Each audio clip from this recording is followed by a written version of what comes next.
स्वावलंबी शेतकरी संपन्न शेतकरी हे ब्रीद जपत शेतकऱ्यांना विविध पातळीवर सहाय्य करण्यासाठी शासन कटिबद्ध आहे।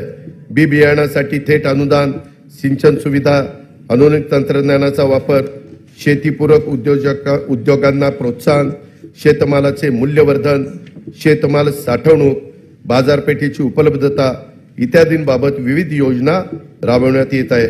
शासनाने सन 2023-24 या आर्थिक वर्षापासून शेतकऱ्यांना आर्थिक सहाय्य करण्यासाठी नमो शेतकरी महासन्मान निधी, 1 रुपयात पीक विमा, गोपीनाथ मुंडे शेतकरी सुरक्षा सानुग्रह अनुदान अशा विविध योजना सुरू केलेल्या आहेत। शेती आणि संबंधित क्षेत्राच्या ठळक तरतुदीकडे मी आता सभागृहाचं लक्ष वेधित आहे।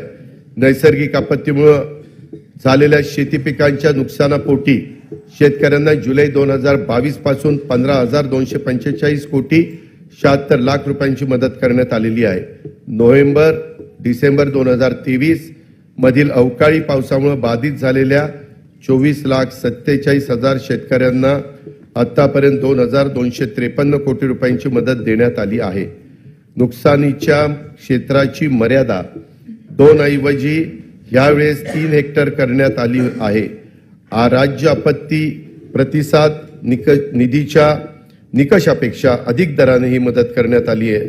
खरीप हंगाम 2023 करता राज्यातील 40 तालुक्यांमध्ये दुष्काळ तर 1021 महसूल मंडळामध्ये दुष्काळ सदृश परिस्थिती जाहीर करण्यात आली असून तिथे विविध सवलती 43,000 शेतकरी कुटुंबांना 5,318 कोटी 47 लाख रुपयाचं अनुदान देण्यात आलेलं आहे। 1 रुपयात पीक विमा योजनेअंतर्गत 59,57,000 शेतकऱ्यांना 3,504 कोटी 66 लाख रुपयाची रक्कम आजपर्यंत अदा करण्यात आलेली आहे।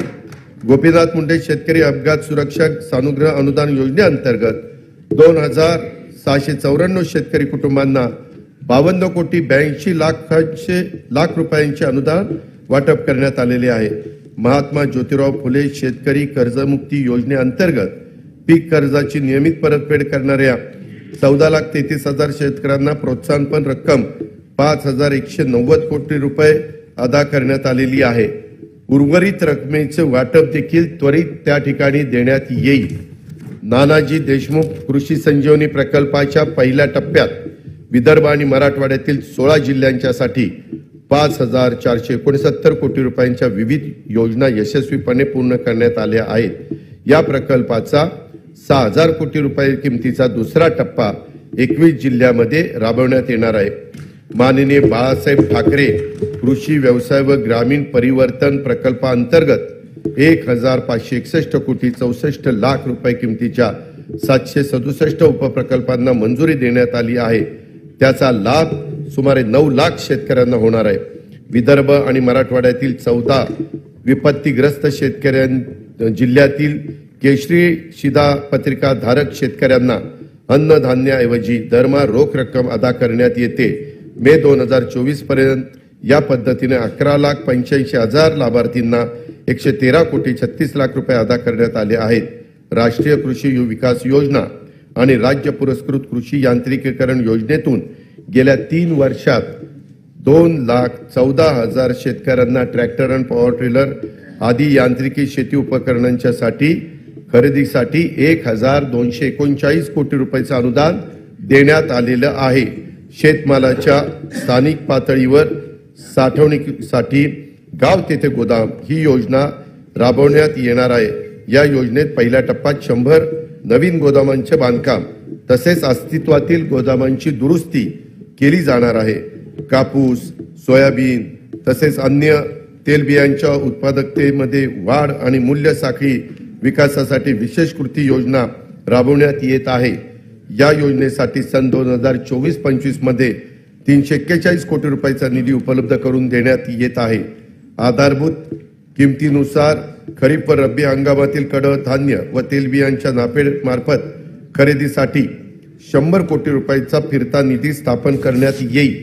कापूस व सोयाबीन पिकांच्या राज्याच्या शेती उत्पन्नामध्ये मोठा वाटा आहे। मागील वर्षी आंतरराष्ट्रीय घडामोडी व अन्य कारणामुळे झालेल्या किमतीतील घसरणीमुळे शेतकऱ्यांना नुकसान सोसावं लागलं। शेतकऱ्यांना दिलासा देण्यासाठी खरीप पणन हंगाम 23-24 मध्ये कापूस व सोयाबीन उत्पादक शेतकऱ्यांना 2 हेक्टर प्रमाणे हेक्टरच्या मर्यादेत प्रति हेक्टरी 5,000 रुपयाचं अर्थसहाय्य देण्याची घोषणा मी करीत आहे। अध्यक्ष महोदय, ही घोषणा खरं तर निर्णय कॅबिनेटनी मागच घेतला होता, पण 3च दिवसात आचारसंहिता लागली, त्यामुळे नंतर आम्हाला त्याचे जे काही वितरण करायचं होतं ते करता आलेलं नव्हतं।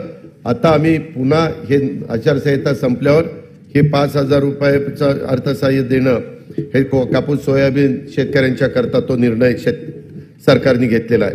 कांदा उत्पादक शेतकऱ्यांना अर्थसहाय्य करण्यासाठी सन 2023-24 या वित्तीय वर्षात 350 रुपये प्रति क्विंटल प्रमाणे 851 कोटी 66 लाख रुपये अनुदान देण्यात आलं आहे। कांदा आणि कापसाच्या हमीभावाने खरेदी करण्यासाठी प्रत्येकी 200 कोटी रुपयाचा फिरता निधी निर्माण करण्यात येत आहे। खरीप पणन हंगाम 2023-24 मध्ये 6 लाख धान उत्पादक शेतकऱ्यांना प्रति हेक्टरी 20,000 रुपयाप्रमाणे 1,350 कोटी रुपये प्रोत्साहन रक्कम प्रदान करण्यात आली आहे। शासकीय नवीन दुग्ध व्यवसाय उद्योजकता प्रकल्प सुरू करणार आहे।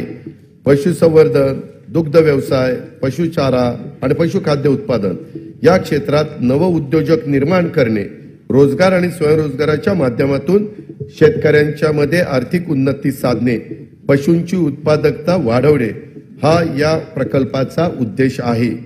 नोंदणीकृत 2,93,000 गायींचे दूध उत्पादकांना प्रति लिटर 5 रुपये प्रमाणे 223 कोटी 83 लाख रुपये अनुदान वितरित करण्यात आले आहे।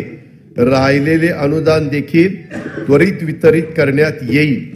तसेच गायीचे दूध उत्पादक शेतकऱ्यांना आधार देण्यासाठी 1 जुलैपासून प्रति लिटर 5 रुपयाप्रमाणे अनुदान देण्याची योजना 1 जुलै 2024 पासून पुढे चालू ठेवण्यात येईल असेही मी जाहीर करत आहे। शेळी मेंढी पालन व्यवसायातील संख्यात्मक व गुणात्मक वाढीसाठी पुण्यश्लोक अहिल्यादेवी होळकर महाराष्ट्र मेंढी व शेळी विकास महामंडळाच्या भाग भांडवलात लक्षणीय वाढ करण्यात आली आहे।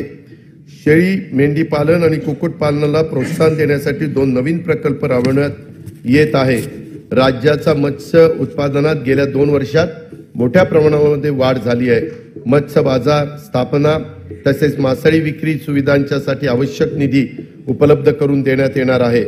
अटल बांबू समृद्धी योजनेतून 10,000 हेक्टर खासगी क्षेत्रावर बांबूंची लागवड करण्यात येणार आहे।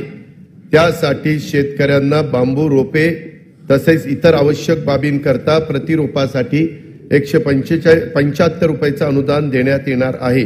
राज्यातील पडीक जमिनीवर मोठ्या प्रमाणावर बांबूची लागवड करण्यात येणार आहे। नंदुरबार जिल्ह्यातील 1,20,000 रुपये क्षेत्रावर बांबूची लागवड करून या योजनेची सुरुवात करण्यात येणार आहे। वन्य प्राण्यांच्या हल्ल्यात जीवितहानी झाल्यास द्यावयाच्या नुकसान भरपाईच्या रकमेत 20 लाख रुपयावरून 25 लाख रुपये आणि त्यात कायमचं अपंगत्व आल्यास 5 लाख रुपयावरून 7.5 लाख रुपये, गंभीर जखमी झाल्यास 1.25 लाख रुपयावरून 5 लाख रुपये, किरकोळ जखमी झाल्यास 20,000 रुपयावरून 50,000 रुपये अशा प्रकारची वाढ करण्यात आली आहे। शेती पिकाच्या नुकसान भरपाई करता देय रकमेत कमाल मर्यादेत पहिली 25,000 रुपये होती, ती आता आम्ही 50,000 रुपये वाढ करतोय। पशुधन हानीच्या नुकसान भरपाईतही भरीव अशा प्रकारची वाढ करीत आहोत। विविध कारणांमुळे अपूर्ण राहिलेले सिंचन प्रकल्प पूर्ण करण्यासाठी गेल्या 2 वर्षापासून विशेष मोहीम राबवण्यात येत आहे। आतापर्यंत 108 प्रकल्पांना सुप्रमा देण्यात आलेली आहे। जयंत पाटील साहेब,